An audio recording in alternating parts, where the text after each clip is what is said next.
para pensar comigo, fazendo analogia fora da medicina. Por que que os grandes players estão no iFood? Claro, Domino's está no iFood, a Domino's. É uma empresa multinacional, eu imagino que seja americana, me corrijam se eu estiver errado, mas eles estão no iFood, eles estão no Uber Eats, eles estão em todos os aplicativos. Por quê? Porque são portas de entrada. Então a gente tem que estar sim na telemedicina, a gente tem que estar sim no presencial, a gente tem que estar sim no domiciliar e, em alguns casos, dependendo da especialidade, a gente tem que estar sim até no hospitalar.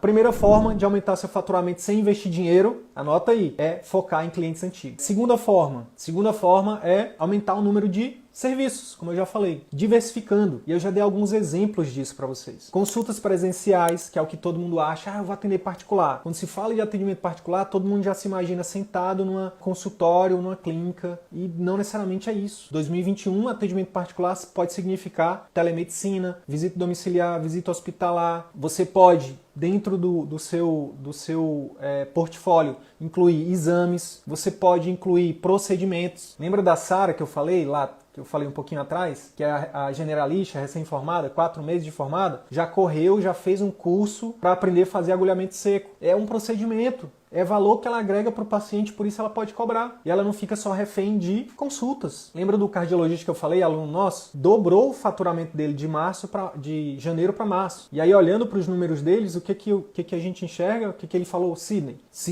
Primeiro, cara, a importância da recorrência. Segundo, a diversificação. Tive consultas presenciais, mas também tive telemedicina. Tive bastante visita domiciliar, visita hospitalar. Laudos, olha que interessante, laudos. Tem muito médico que ganha muito dinheiro, talvez você saiba, talvez não, fazendo laudos de perícia, laudo de seguro, entendeu? É algo também que é um ponto cego, que a maioria dos colegas não atentam para isso. Tem um colega que é aluno do CVM também, cobra R$8.000 no laudo. Aí tem os tipos de perícia, né? Tem a perícia judicial, por exemplo, que ele chega a cobrar isso aí. Esse valor, né? E aí ele gasta, sei lá, 2, 3 dias e cobra R$8.000. É outra forma de diversificação também do seu conhecimento, do seu tempo, né? Do seu trabalho. Enfim, exames, né? Poxa, você é clínico ou você é cirurgião, mas o que você pode agregar de exames? Né? Algum curso que você faça? Tem um colega nosso que é ortopedista, que é professor de ultrassom musculoesquelético. E além disso faz procedimento, faz infiltração. Então, um paciente dele que chega, ele ganha pela consulta, ele ganha pelo exame e ganha pelo procedimento. Olha que interessante. E olha que interessante para o paciente resolver tudo no mesmo lugar, no mesmo dia. Quanto que isso não vale? Felipe, isso eu falo aqui escancarado, porque a gente já fez lives aqui, a gente fez uma live agora recente, e ele autorizou a falar sobre isso. Então, agrega serviços, né? Diversifica o serviço que você oferece para os seus pacientes, tá? Vai aumentar em muito o seu faturamento, tá? Sem falar das cirurgias, sem falar dos procedimentos, né? Vocês falaram da dermato. A dermato tem uma infinidade de coisas que o dermato trabalha. Então faz botox, faz isso, faz aquilo, faz cirurgia, não sei o que, usa laser, usa não sei o que. Uma das especialidades que também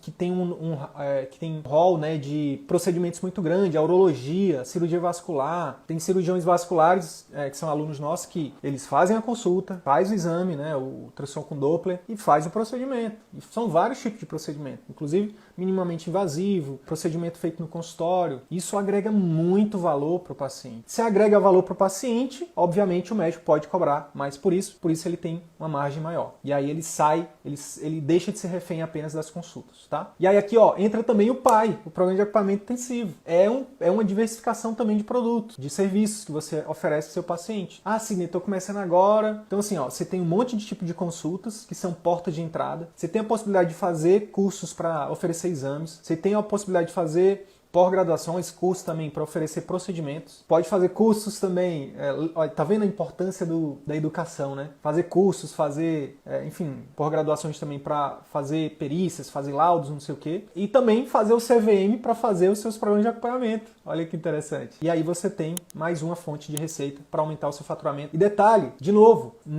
sem necessariamente aumentar o investimento. O que você, para fazer uma consulta via telemedicina, o que você precisa aumentar de investimento? Nada. Você precisa, prontuário eletrônico você já deve ter. O computador com internet você já tem. Conhecimento você já tem. Atenção domiciliar, a mesma coisa. Hospitalar, a mesma coisa. Talvez você precise fazer algum investimento, procedimento, para fazer exame, né, para fazer cirurgia, aí sim tem investimento. Principalmente nesse momento, né, pessoal, de pandemia, a gente precisa se reinventar, né? Se o consultório não tá rodando, a gente tem que ir atrás dos pacientes, entendeu? Falando de atendimento particular, é isso. A gente não pode ficar esperando os pacientes virem atrás da gente. A gente precisa... o foco, né? Uma das regras de mercado, né, do atendimento particular é essa. O foco tem que sair da gente e focar, e a gente tem que focar nos benefícios disso para o paciente. Então, nesse momento que as pessoas estão com medo de sair de casa, nesse momento em que o distanciamento social é algo indicado, a gente precisa sair da nossa zona de conforto, se reinventar, seja através da telemedicina, seja através da atenção domiciliar, seja através do marketing, né, para alcançar mais pessoas. Né? Não dá mais para a gente ficar esperando as coisas acontecerem, principalmente quem quer, né, viver de atendimento particular. Beleza, Felipe? Mas é isso,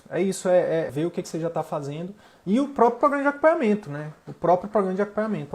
O próprio programa de acompanhamento é uma forma de diversificar também, né? Tanto a Aline quanto o Gui, que são 2 alunos colopróprios, estão diversificando nesse sentido. Não consigo ver a telemedicina na minha área, já que faço medicina fetal. Tentem enxergar a telemedicina como uma triagem. Você não precisa resolver 100% do problema do paciente numa consulta de telemedicina. Até porque numa presencial, às vezes, a gente não resolve. Quantas vezes a gente, como médico, numa consulta presencial, a gente precisa de um exame, a gente precisa de um outro especialista, a gente precisa, enfim, de um segundo momento para ver esse paciente. E aí o que a gente tem que ter a noção, pessoal, é o seguinte, que a telemedicina é uma porta de entrada. Caso você não consiga resolver, uma consulta de triagem, você viu que não vai resolver, ajuda esse paciente a resolver de outra forma. Então, por exemplo, na medicina fetal, é óbvio que você não vai ter muito o que fazer ali, mas olha, antes de estar na medicina fetal, você é médica, você é GO, imagino, né? Orienta essa pessoa, ela deve estar com medo, ela deve estar com algum receio, tira essa dúvida, passa segurança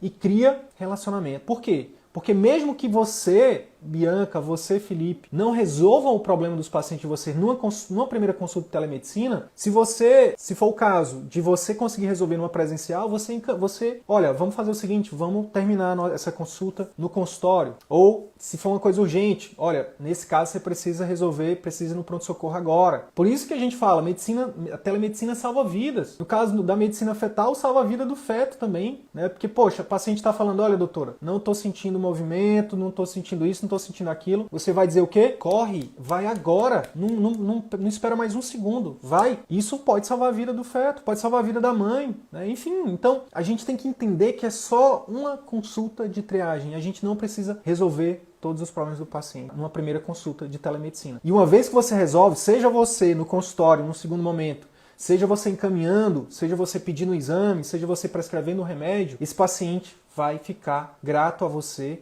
e vai ficar fiel a você. Então é uma porta de entrada para você, para o seu atendimento, entendeu? É uma porta de entrada para você como empresa, entende? Por exemplo, para pensar comigo, fazendo analogia fora da medicina, por que os grandes players estão no iFood? Claro, Domino's está no iFood, a Domino's é uma empresa multinacional, eu imagino que seja americana, me corrijam se eu estiver errado, mas eles estão no iFood, eles estão no Uber Eats, eles estão em todos os aplicativos. Por quê? Porque são portas de entrada. Então a gente tem que estar sim na telemedicina, a gente tem que estar sim no presencial, a gente tem que estar sim no domiciliar e, em alguns casos, dependendo da especialidade, a gente tem que estar sim até no hospitalar. Por quê? Porque são portas de entrada para esse paciente nos conhecer o nosso serviço e se tornar fiel ao nosso serviço. E aí o LTV, né, o Lifetime Value, né, o tempo que esse paciente vai passar com você e o retorno que ele vai te dar financeiro e que você vai dar para ele de resolução de problemas e de relacionamento, é pro resto da vida. Então é isso que a gente tem que entender, tá? E quando a gente se fecha para telemedicina, para atendimento domiciliar, né, atendimento hospitalar e tudo mais, a gente foca só no consultório, a gente tá deixando um monte de dinheiro na mesa. A gente tá deixando, e o dinheiro, quando eu falo dinheiro na mesa, a gente tá deixando de ajudar muitas pessoas, né?